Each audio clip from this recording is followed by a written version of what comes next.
It's I don't know, 7:30 out here in frosty Manitoba. Minus 22, I think. Celsius, pardon me. Pretty dark.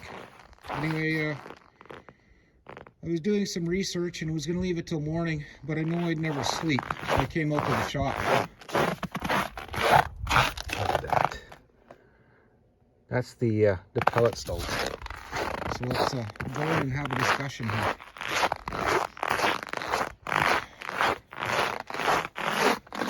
You can tell it's cold from the noise the boots make. So,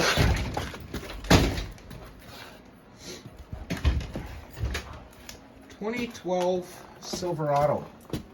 It's been here for a few days. I'm chasing my tail trying to figure this one out. So I was watching a video from South Main Auto, Eric O. Very smart man. Lots of wonderful, wonderful diagnostics if you ever need to go into that. So it started off with really poor starting. Where is it? We get chocolate. Mass airflow sensor. Typically at idle, these things read in grams per second, equivalent to like what the displacement of the engine is. This one being a 5.3 liter, you get around 5 to 8 grams per second. The old one was 44 grams per second.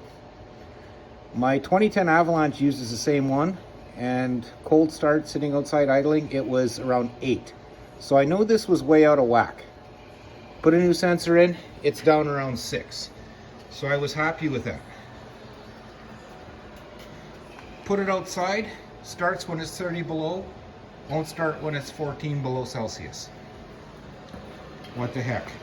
Pulled a couple plugs, they're terribly fouled, and it's running rich. As a matter of fact, they got a rich code, both banks, P0172 and P0175. So I Googled that tonight, and that came up with Eric on South Main Auto, and let's power this sucker up. And he was going on about the flex fuel. And I thought it was odd, but didn't really pay much attention to it. I will from now on. This is a lesson in, okay, previous vehicles, vehicle history, Silverado,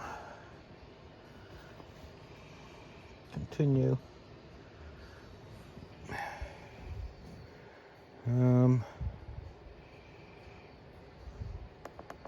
Data display. Key is on.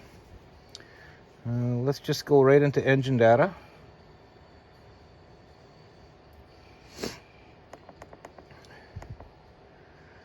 Geez, I ran this thing. I shut it off at about 4. It takes quite a while to cool off sitting indoors.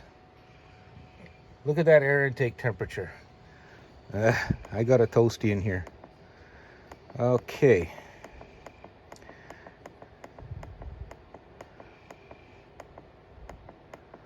Short term, minus 25 and minus 25 on the long term. And that was what tipped Eric off, and I wasn't paying much attention to it. I was chasing codes and what have you, so.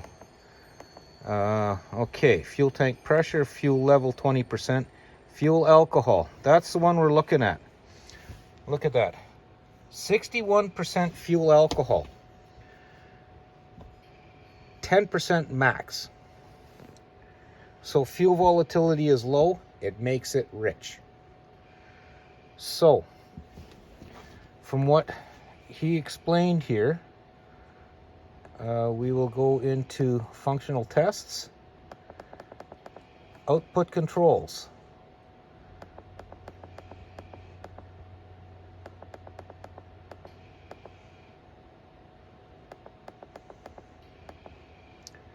Fuel composition, right there. Fuel composition, reset. This procedure will reset the fuel alcohol content value. Resetting the fuel alcohol content under improper conditions may set DTC's end or cause drivability problems. Well, it's running rough and not starting when it's mild out. I'm going to continue. Yoink.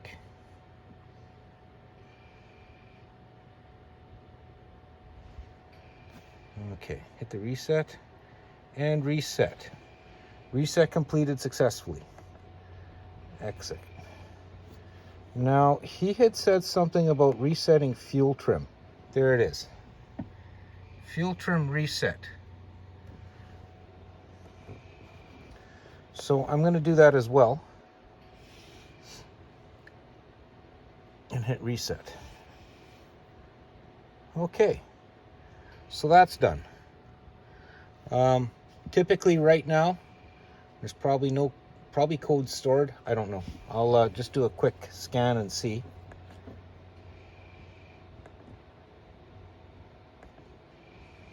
Codes menu.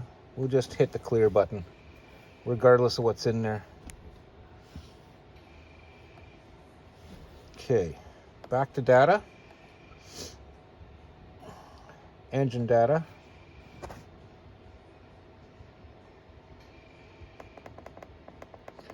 Back down to the fuel composition or fuel alcohol. 3.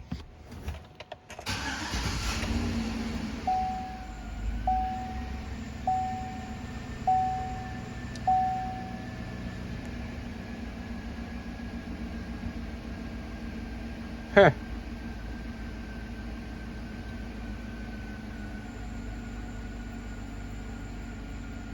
Those plugs will be a little bit fouled up. I can feel a little tiny stumble. Let's see if it's showing a misfire.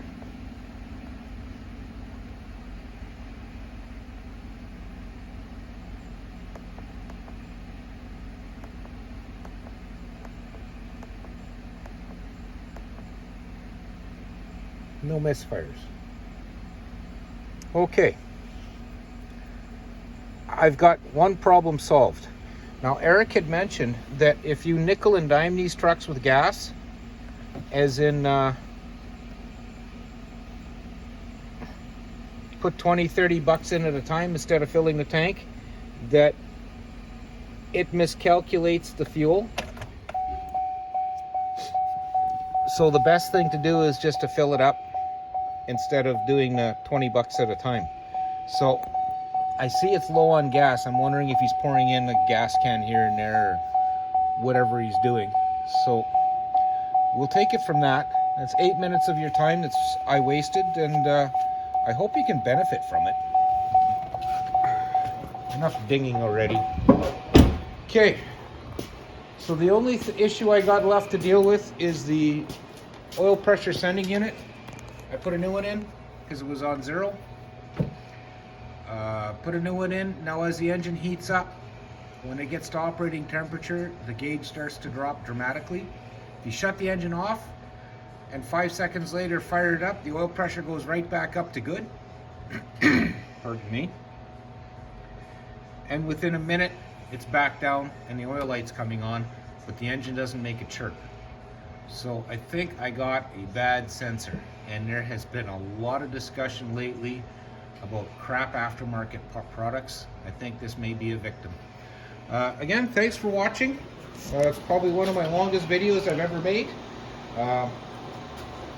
Like I said, you got to go on over to Eric over at South Main Auto, and the South Main Auto channel, I believe is what he calls it.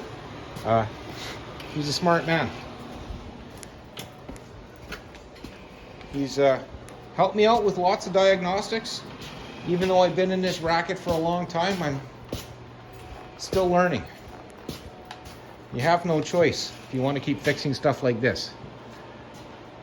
It is pretty nice for 2012. I gotta say that. The previous owner really took care of his stuff. Again,